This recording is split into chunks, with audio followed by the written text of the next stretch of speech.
Bom, vamos lá ver.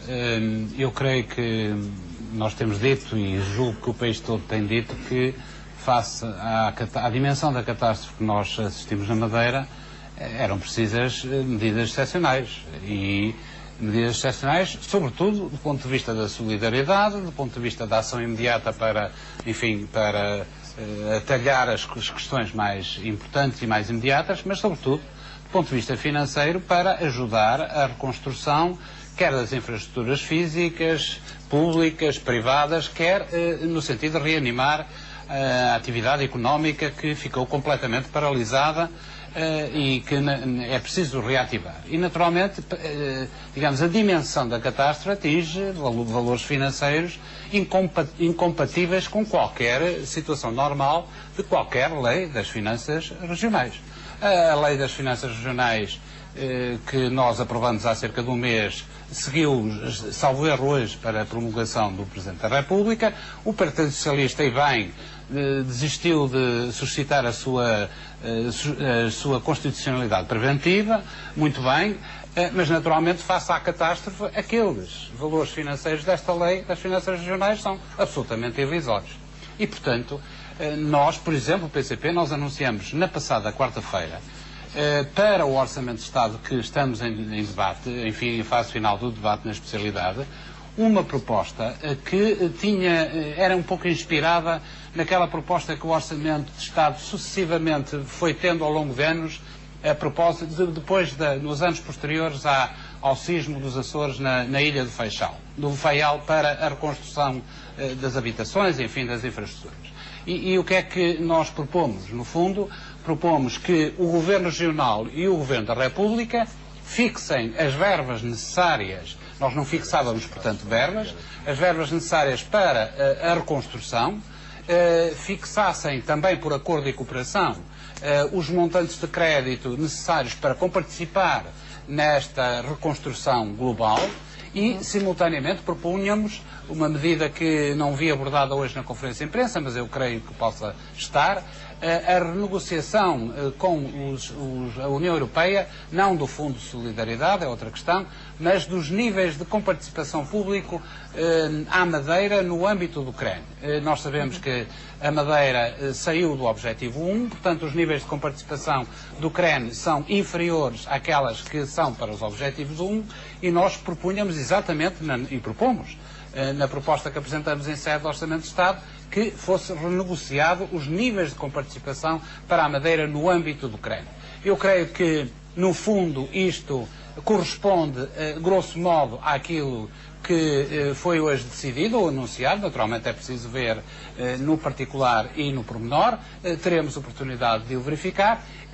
Inicia-se agora, se quiser, Sandra, um ciclo de recuperação para a Madeira, que terminará, enfim, daqui 3, 4 anos, e ao fim desses 3, 4 anos vai seguramente, normalmente, com toda a naturalidade, recuperar-se a estabilidade da Lei das Finanças Regionais, que foi aprovada, mas que naturalmente prevê ela.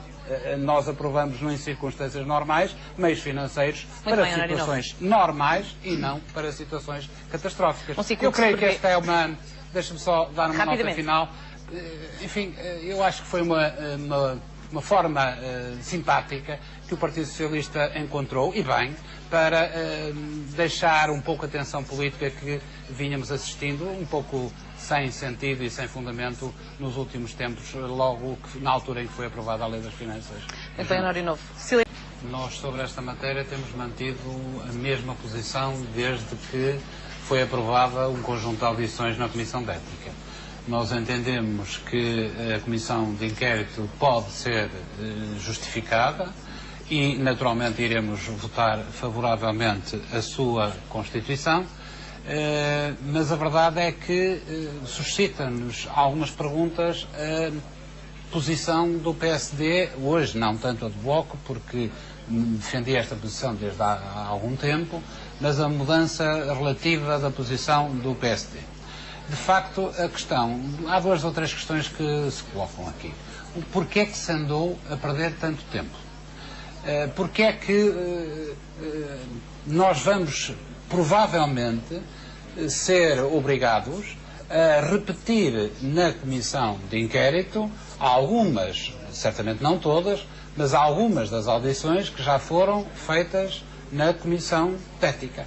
E, sendo certo que a Comissão de Ética, teoricamente, tem um âmbito mais largo do que a Comissão de Inquérito, um contexto mais largo, a verdade é que todos sabemos, todos sentimos, os que estão na Comissão de Ética, a opinião pública, os jornalistas, quem acompanha este problema, que o conteúdo das audições da Comissão de Ética se circunscrevem no fundamental àquilo que agora passou a ser o objeto da Comissão de Inquérito. E, portanto, o PSD, aqui há 3 semanas, provavelmente num contexto interno diferente, entendia que se deveriam manter apenas audições na Comissão de Ética. De repente, esta semana, embora estivesse pré-anunciado, modificou o seu conteúdo e apostou agora numa comissão de inquérito. Naturalmente são razões internas do PSD, o PSD naturalmente as terá que explicar ou não, são questões internas, mas têm reflexo no funcionamento da Assembleia.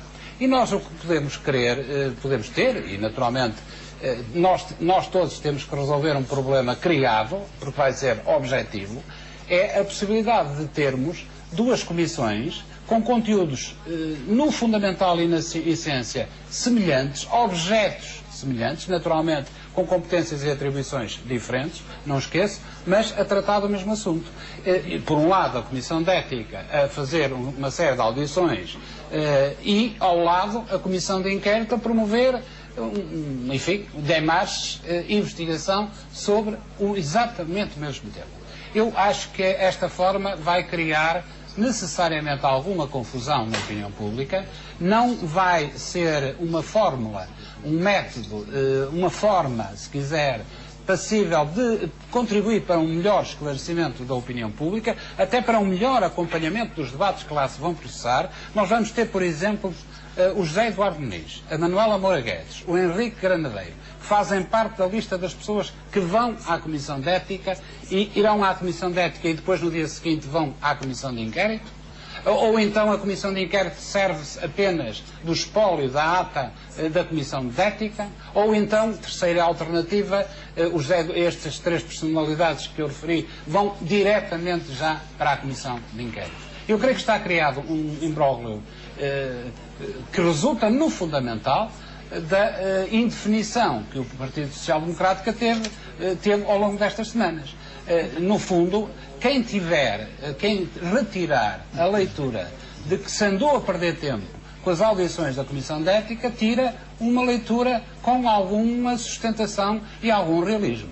Pena é que nós tenhamos andado a perder este tempo todo e não tenhamos, ou mantendo a Comissão de Ética até ao fim e face a um trabalho que ela produziria, então avançar para uma Comissão de Inquérito, não era incompatível, ou então não avançar com as audições da Comissão de Ética e termos avançado diretamente para a Comissão de Inquérito. Já ficou claro. Eu julgo que era talvez essa a formulação mais adequada. O PSD não quis e, mais uma vez, pela indefinição interna ou externa do PSD, o Parlamento anda um pouco sem uma orientação definida.